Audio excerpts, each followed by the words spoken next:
Good morning. That was a special treat, and I came early today. Terry told me that she was going to play that. That's the girl from Ipanema, correct? Yes, for those of us who remember that from way back when. And she said she was going to play that on the way out, but it turned out that she had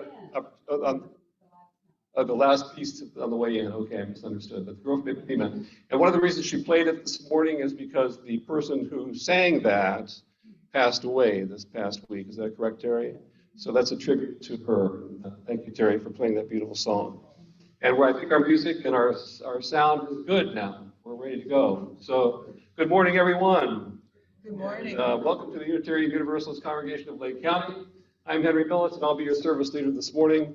I'm also the president of the Board of Trustees for this church. I'm happy to do that. And I'm happy to see everybody here today in this wonderful place. This place of caring, this place of sharing, this place of love, and this place of celebration of the worth and dignity of every person, as we say in our first principle. So thank you for coming today. Let's welcome those on Zoom this morning. Dustin, if we could have the gallery, please.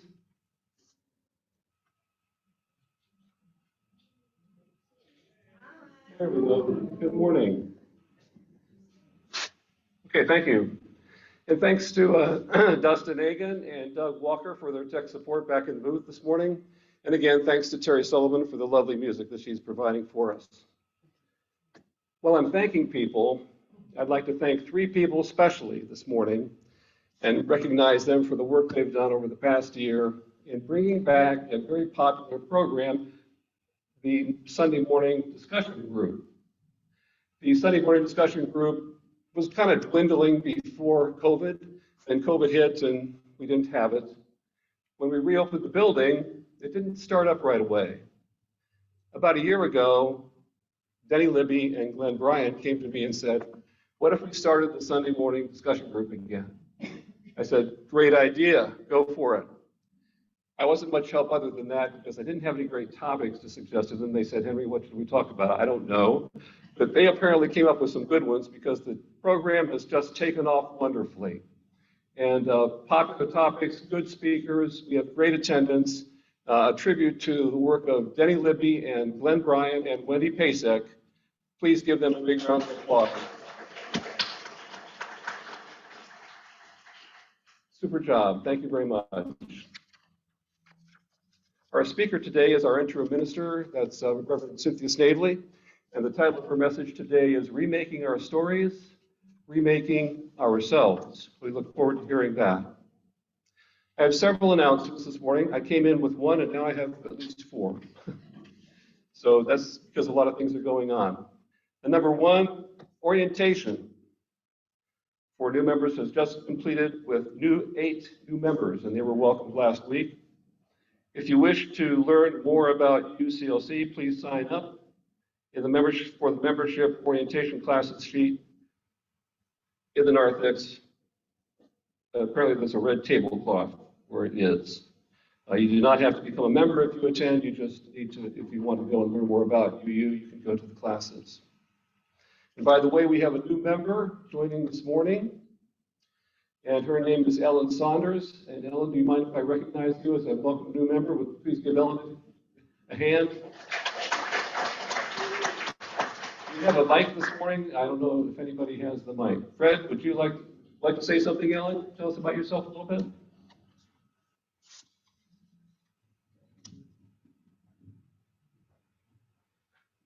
Thank you. Well, my husband and I moved to Leesburg, to Lakeport Square, 3 weeks ago. And I've been a member of the Unitarian Universalist Church in Citrus Springs, which is on the border of Citrus County, where I lived, and Marion County. And I love it here. This is just wonderful. I was on the board of directors there for a little bit and hope to become more active in this church as well. Thank you all. Thanks very much. We're very glad to have you. We love you too. The second announcement is the Board of Trustees will meet this Friday, that's June 16th, at 10:30 with the Leadership Council, and the purpose of the meeting is to do some priority planning for the coming fiscal year. It's a 2-hour meeting from 10:30 to 12:30. Members are welcome to come if you want and say something to the board if you want. You wouldn't be a full participant, but if you'd like to come and observe the meeting, you're welcome to do that. I'm looking forward to meeting with the Leadership Council, though, as we plan the year.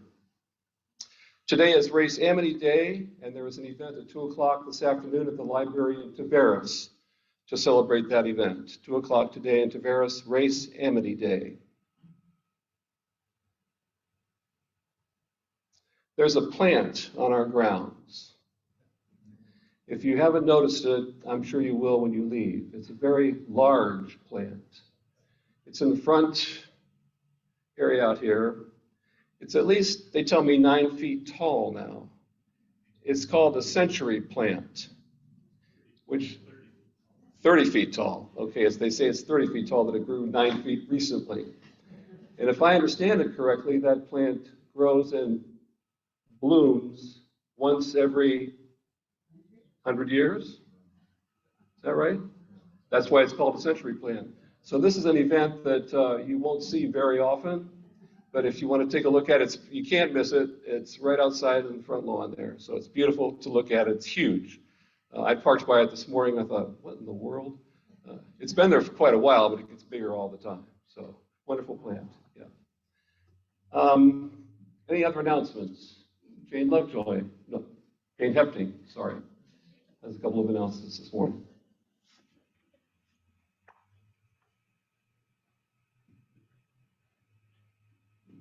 I have 2 announcements, and I have placed flyers about each on the card table right before you go out the front door. It's on the left-hand side. The one concerns the Lake County Water Authority. They have just announced $500, up to $500 grants to anyone who lives along a lake and would like some help with planting plants along the shoreline. The other announcement concerns the NAACP, their June 10th celebration, which is going to be Tuesday, June 20th. And we need 2 types of participation. One, they have a motorcade, which they're calling a votercade. And it's going to start on the north side of Leesburg. They're still pinning down a place. And then you drive to the NAACP headquarters, which is only maybe about a mile away. But this votercade is sponsored by the NAACP of Florida, and it is like a 3-day, 4-day event, starting all the way up in Jacksonville and over to Tallahassee, and then coming down to Leesburg, and then on down to like Sarasota, across to Miami. So we're like the only small city stop, and it would be so cool if a lot of us could join us and join that event in their car. The other thing is they're expecting 300 people to come to their headquarters in Leesburg, and they're going to be feeding them all lunch, and they just need help with lunch tickets, staffing certain tables, handing out water, those kinds of things.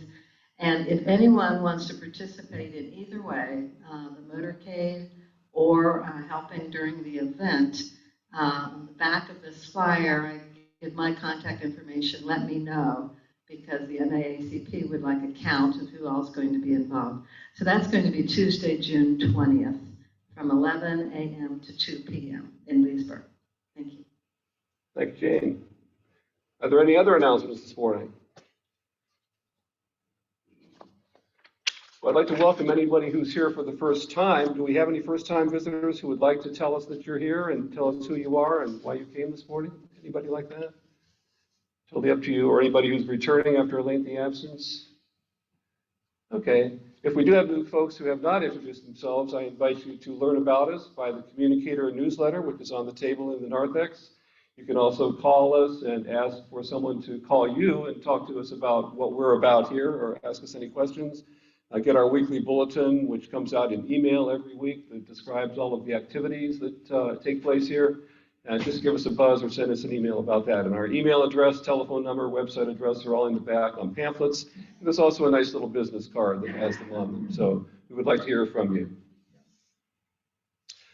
Let's begin the service now by lighting the chalice and Val Condi has agreed to help light the chalice this morning.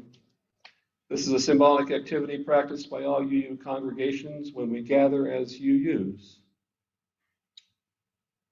I'd like to share two versions of a poem this morning. One is by the mystic poet Rumi, and it goes like this. A candle never loses any of its light while lighting up another candle. A modern version of that saying is on t-shirts nowadays, which is how we communicate some of our wisdom, I believe. And it goes like this. Equal rights for others does not mean fewer rights for you. It's not a pie. And that's here today with us. If you find it, that's a challenge for you today. If you find that saying, it is here in the building. Thank you, Val. Now, please, everyone, join me in singing our opening song, which is Spirit of Life. If you'd like to use the hymnal, it's number 123 in the gray hymnal.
Our opening words are from American novelist Dan Brown, who wrote, "History is always written by the winners. When two cultures clash, the loser is obliterated, and the winner writes the history books, books which glorify their own cause and disparage the conquered foe. As Napoleon once said, what is history but a fable agreed upon?"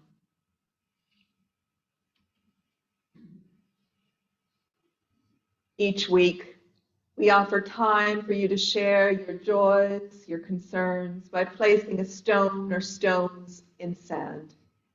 There is a station both at the front and at the back of the sanctuary. If you wish to share silently, you may begin.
If anyone wishes to share aloud, please raise your hand and wait for the microphone.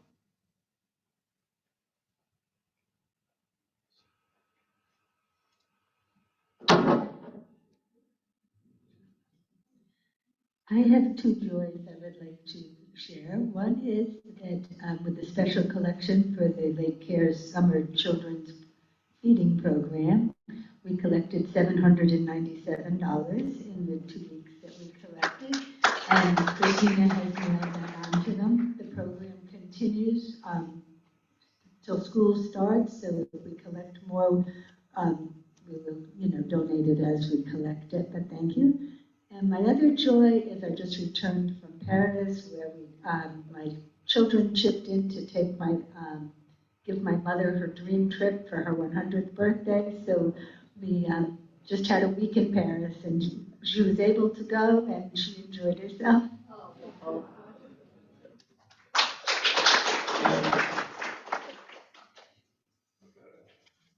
I have a joy today.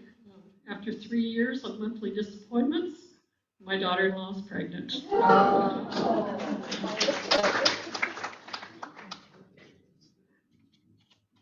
I have joy and a concern. I'm not sure which one to go first.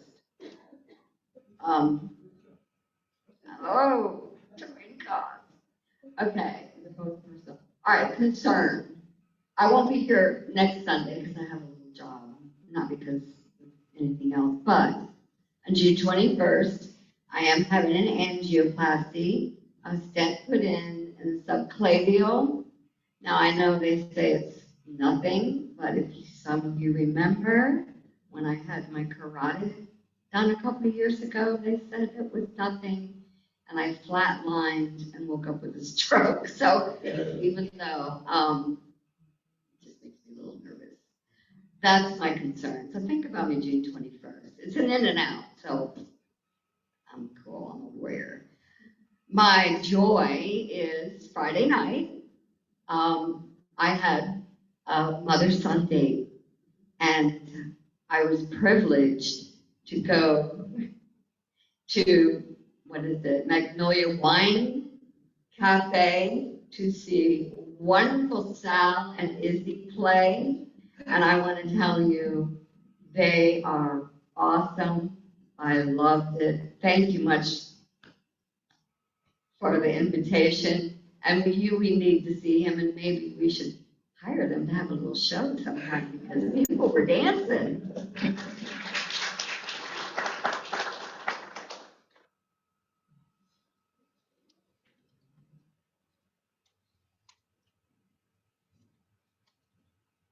If there is someone who hasn't been named that you hold concern for, you may name them aloud at this time. Dee Dee, Barbara, Sylvia. For all those named and for those whose names are too tender to speak, we collectively hold them in the light of our compassion and the warmth of our community.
Please join me in reading together this congregation's covenant.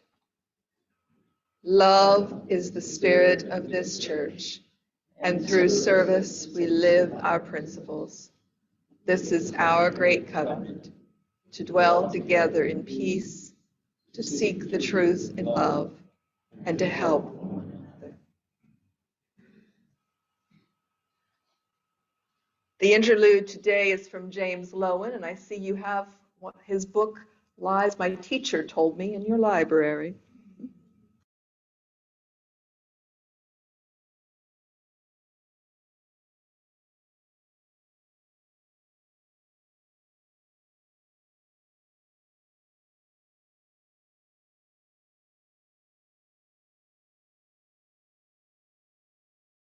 In Alexandria, Virginia. And it's unusual. First of all, it went up in 1889, which is a little early for these things. Mostly, the Confederate monuments across the United States go up between 1890 and 1940, and there's a reason for that. So here we see listed the 99 dead, fallen comrades from this Confederate regiment. Except if you look closely, right down at the bottom, there's a name that looks like it got added just yesterday. And in fact, it did get added some years after the statue was erected. James W. Jackson. What's he doing here? It turns out he was not a Confederate dead at all. To find out the story of James W. Jackson, we've got to walk about 2 blocks from here. So here we are at the Marshall House, which was an inn in 1861, and amazingly enough, it's still an inn today. And here we see the name James W. Jackson again. Within the building, on the early morning of May 24th, 1861, James W. Jackson was killed by federal soldiers while defending his property and personal rights. He was the first martyr to the cause of Southern independence. What does it not say? It does not say that, in fact, Colonel Elmer Ellsworth had led a detachment of United States soldiers to take Alexandria, and he personally had gone to the roof of this inn to take down a huge Confederate flag that Mr. Jackson was flying. As he's walking down the stairs, the innkeeper, James Jackson, who we saw his name, shoots him dead. Immediately, Ellsworth's bodyguard shoots Jackson. So Jackson is a murderer. He's just shot somebody in cold blood. And here he gets his name on the Confederate monument in the middle of the street as a member of the Confederate soldiers, which he never was. Now this is an example of how we get history wrong across the country.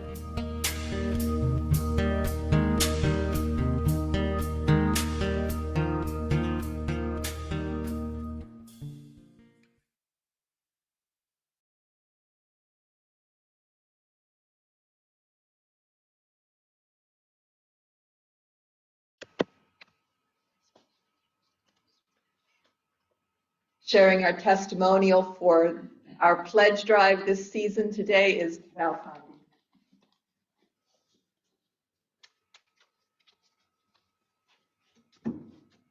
Good morning.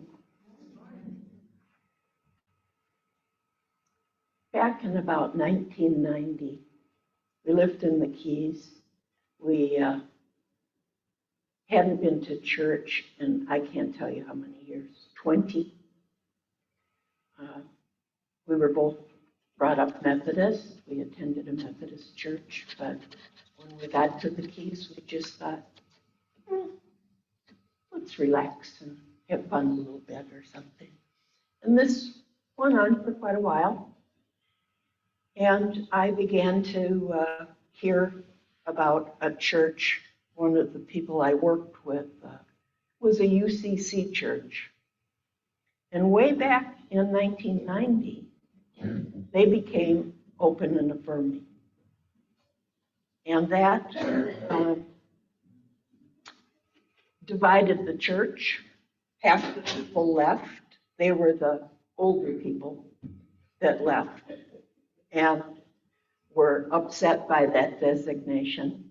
And the younger people back then were the ones that kept the church going. And interestingly enough, the gay people of the community quit coming to Coral Isles Church when we became open and affirming, because most of them in those days didn't feel comfortable being out. And they assumed they'd have a better chance of being outed. Now, this wasn't Key West. This was the Upper Keys, and it was 1990. But when we moved from the Keys to Lake County, we thought, well, we need to find a welcoming church. And we went to one church, a UCC church, and it was like my Methodist church back in the 50s. And we went to coffee and no one talked to us. So we quit that little quest, and eventually we ended up here, and one of the reasons is that you're a welcoming church. That's part of the reason that I give to this church, is our stance. But there are other reasons that I give to this church. First of all, just look around. We've got one of the prettiest church buildings you can find in Lake County. Our grounds are beautiful, thanks to all the people that work hard on that. We have loads of activities that you can join in on. We continue to have a minister, and we have just great people in this church. So those are the reasons that I pledge, and I'm happy to pledge, because I want us to be here for all those reasons and all the people that might need us. Thanks.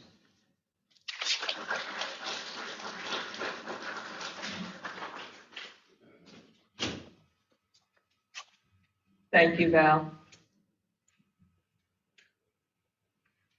It is our practice at UUCLC to give generously to this congregation that is our spiritual community.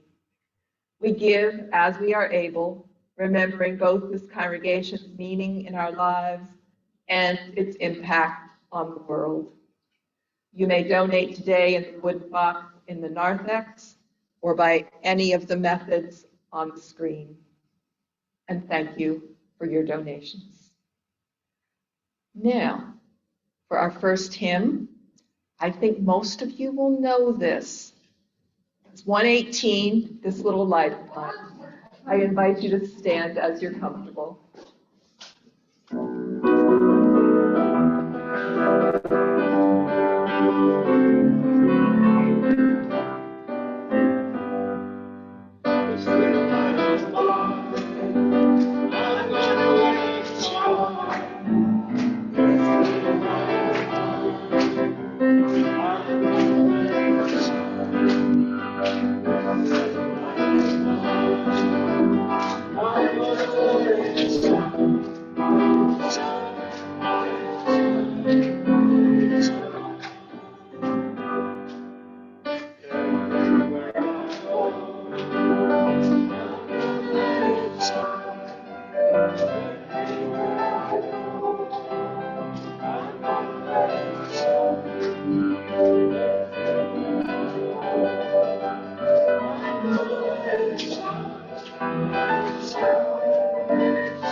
I knew you'd know that.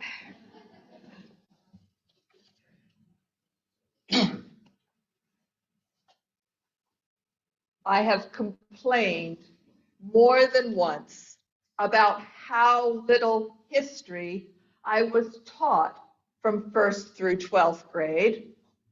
First, we didn't have history every year. We had social studies. And some years it was geography, where we drew maps of other countries, lining out their rivers and marking out their states and territories, and learning their exports, but learning little to nothing about their history. The years that we did have history, it was always American history and all about wars. Although usually we didn't get past the Civil War, even though our textbooks went a little bit further. But by the time we were finishing the Civil War, it was June, school was over. Until college, history for me was America was discovered by the Europeans, there was a Revolutionary War, there was a Civil War, the end. The people in my history books were almost all men, and mostly white men. I remember 2 women in my history books, and one of them wasn't even given her proper name. In one of the battles of the Revolutionary War, Molly Pitcher, who brought water to the troops, took over her husband's role of swabbing and loading a cannon when he was killed. Woman number 1. Woman number 2 was Harriet Tubman, who led slaves to freedom and served as a spy for the Union during the Civil War. Even those 2 women might not have been included if what they did hadn't been connected to a war. Now, apparently, I am not the first to make a similar complaint.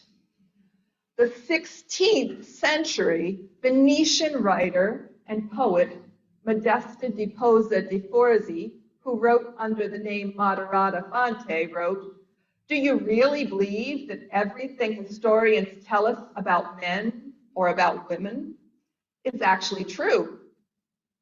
You ought to consider the fact that these histories have been written by men who never tell the truth except by accident." Now, I would put down men so completely,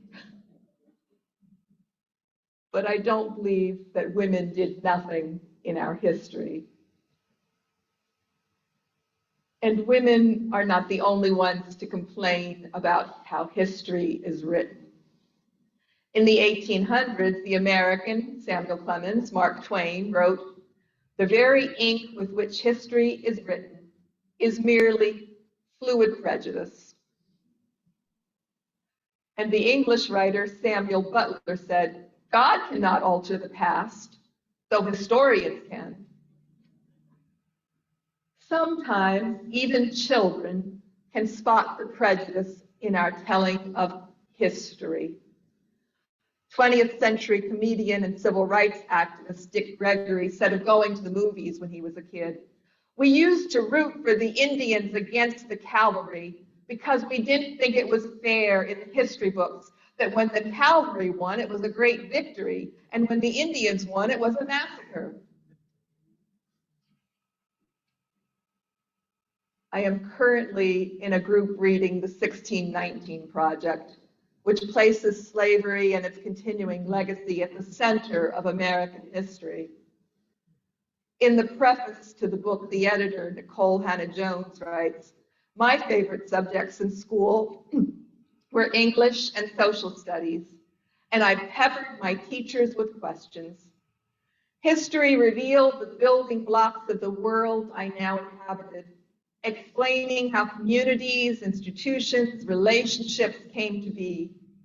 Learning history made the world make sense. It provided the key to decode all that I saw around me. Black people, however, were largely absent from the histories I read.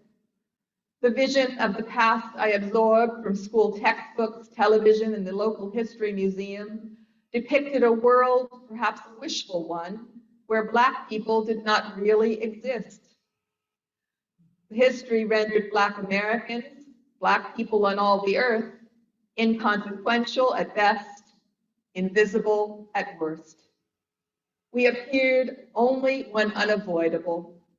Slavery was mentioned briefly in the chapter on this nation's most deadly war, And then Black people disappeared again for a full century until magically reappearing as Martin Luther King Jr. gave a speech about a dream. This quantum leap served to wrap the Black experience up in a few paragraphs and a tight bow, never really explaining why, 100 years after the abolition of slavery, King had to lead a march in the first place.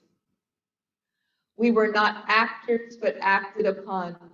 We were not contributors, just recipients.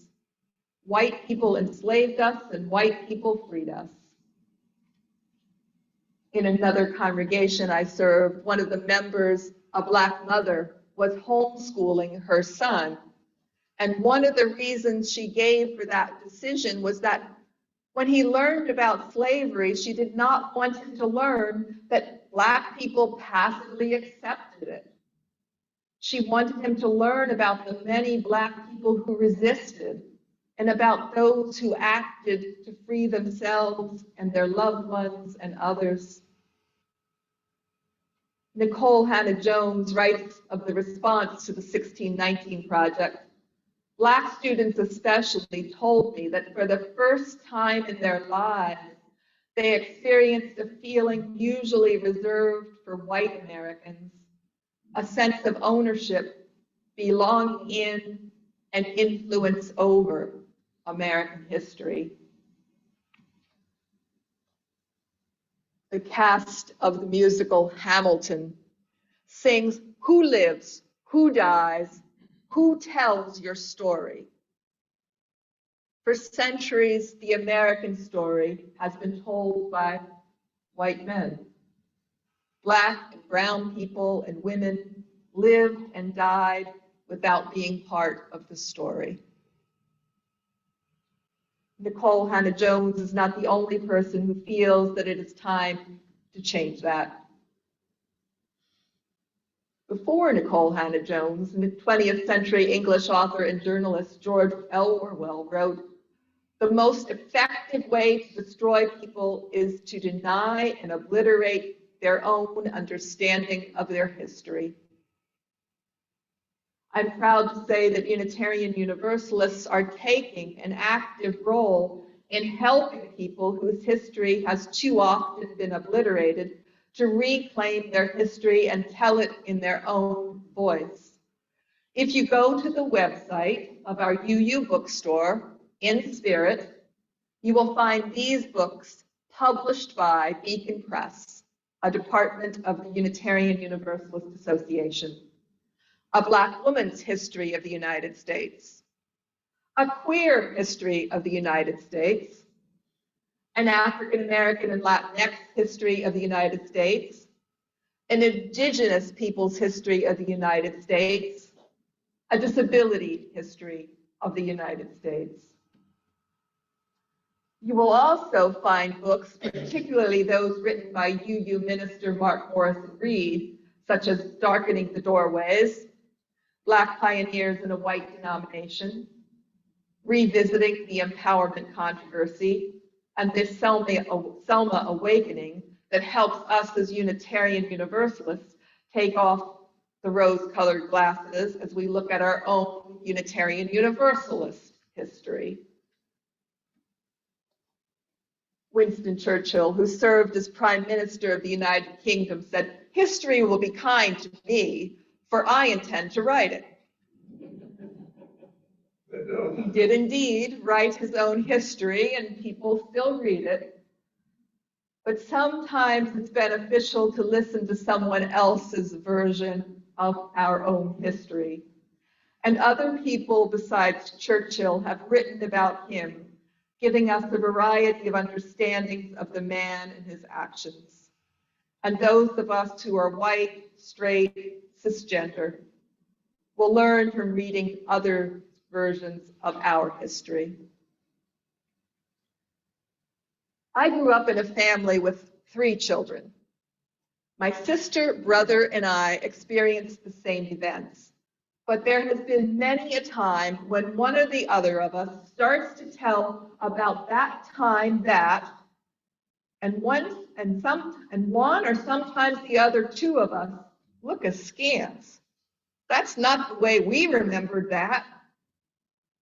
the one of us telling the story isn't lying. All three of us were there, but we each experienced the event differently. We may benefit from seeing events in our own lives differently by hearing how others experience them.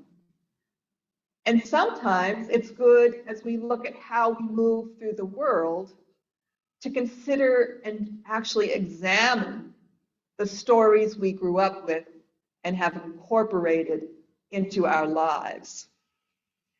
For years, I struggled when interviewed by groups of older white men wearing suits or when supervised by such a man. And now one might think that that is because those are the people with traditional power in our society. But that was not my personal story. The only older white man in my childhood who wore a suit, other than on Sunday to church, was my grandfather. And when I was young, we were taught we had to be especially good around my grandfather and do absolutely nothing to upset him. He had had a nervous breakdown, we were told, so we were to treat him gently. Consequently, when I would want to disagree or challenge some other older white man in a suit, I was wary. These were fragile human beings whom I had the power to harm. It wasn't until I figured out my backstory that I was able to change my reactions. I wish someone in my family would have challenged the story while my grandfather was still alive, because I don't think our tiptoeing around him was helpful to him any more than it was to us. When he was dying of lung cancer, we were told to never say the word cancer in front of him. Until his dying day, he was treated as delicate and fragile. And in hindsight, I don't think he actually was.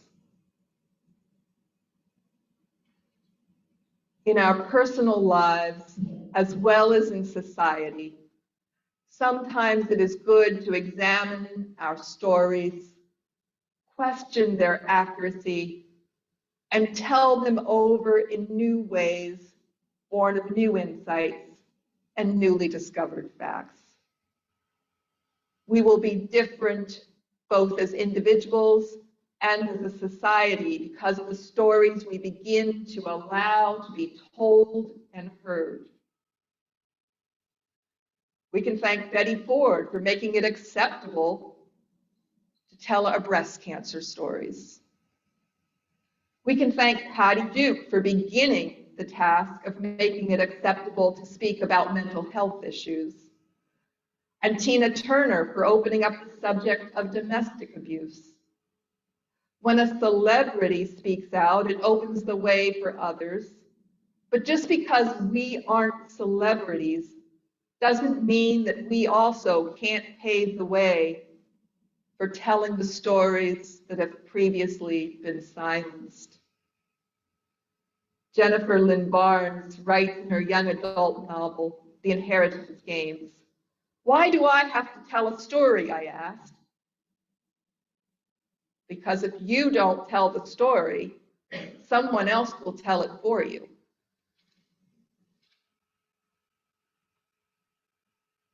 Jabrice Syed Jones, who goes by they, them, is a Black, queer, 40-something, non-binary person now residing on unceded Abenaki land in Vermont. They are a student of radical Dharma, a professional baker, and a novice gardener.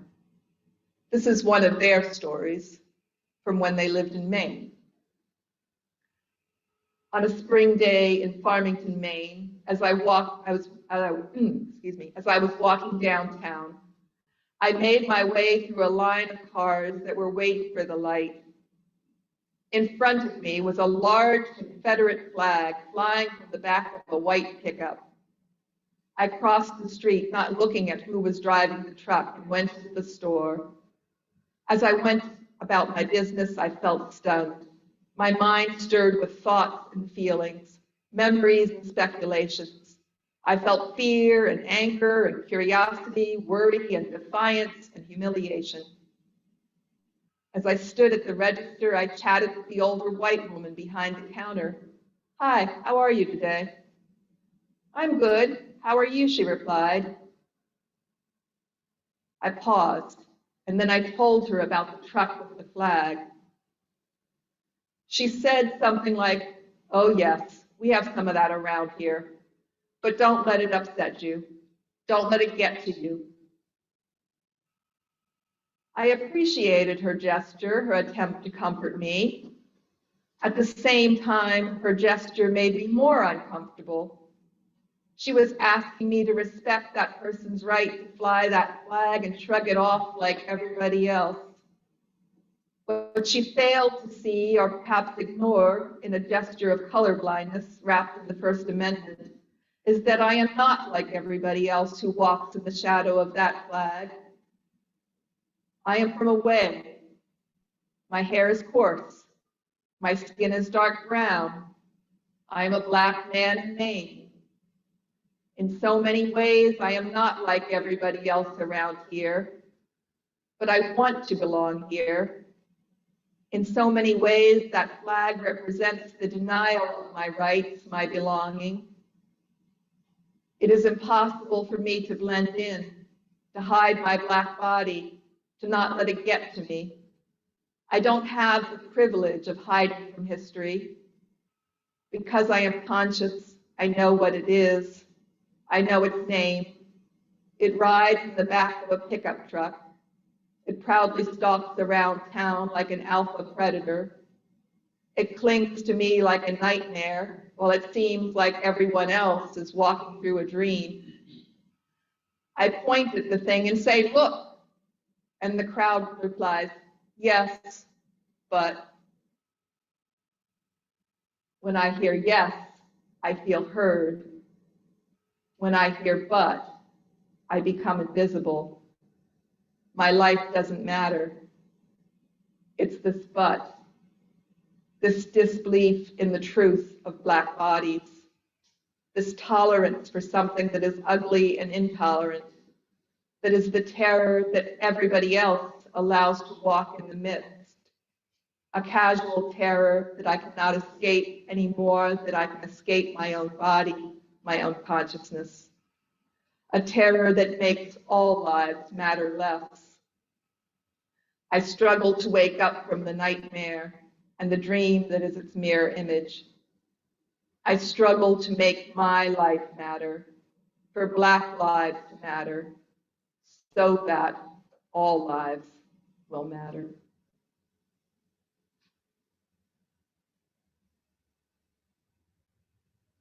That's his story, which he just told. Tell your story. Tell this country's story. Tell the world's story. And if some of those stories don't seem exactly right, then question them, examine them, reshape them, and then retell them, incorporating the new truths you have discovered and leaving out the falsehoods that have been brought to light. It is a never-ending task, but one that is worth the effort. Terry Pratchett, English humorist and author of fantasy novels, said, "There's always a story. It's all stories, really. The sun coming up every day is a story. Everything's got a story in it. Change the story, change the world." Please join me in a time of meditation using words from Nathan Walker.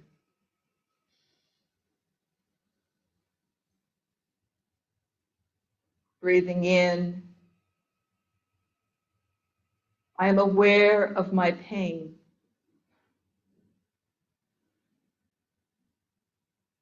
Breathing out,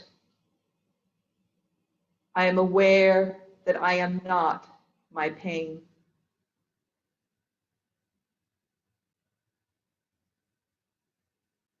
Breathing in, I am aware of my past. Breathing out, I am aware that I am not my past.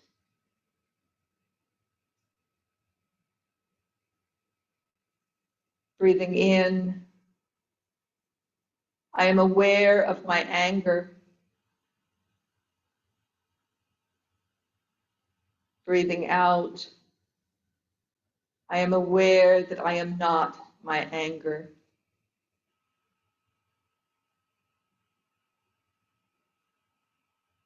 Breathing in, I am aware of my despair.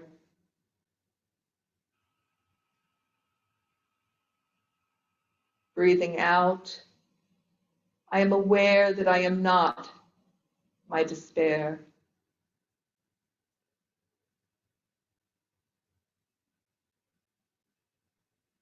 Breathing in, I am aware of peace. Breathing out, I am aware that I am worthy of peace.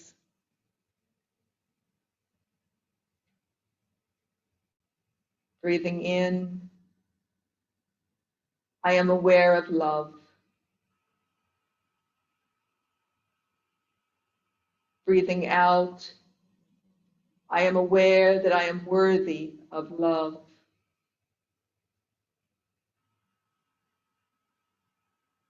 Breathing in, I am aware of joy. Breathing out, I am aware that I am an agent of joy. Breathing in, I am aware of hope. Breathing out, I am aware that I am an agent of hope. Breathing in, I am aware.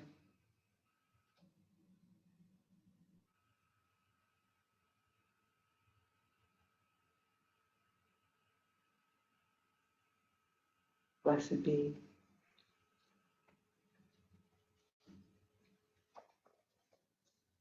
Our closing hymn is 1017 in the Teal hymnal, Building a New Way. Again, I invite you to stand as you're comfortable.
Please remain standing for our closing words and extinguishing our chalice. 33rd President of the United States, Harry Truman, said, "There's nothing new in the world except the history you don't know." Please join me in reading together our chalice extinguishing words. We extinguish this flame, but not the light of truth, the warmth of community, or the fire of commitment. These we carry in our hearts until we are together again. Let us sing together, Weave. If you're comfortable doing so, you may join hands, or you may just put your hands out and send energy. And please don't just grab somebody's hand without asking.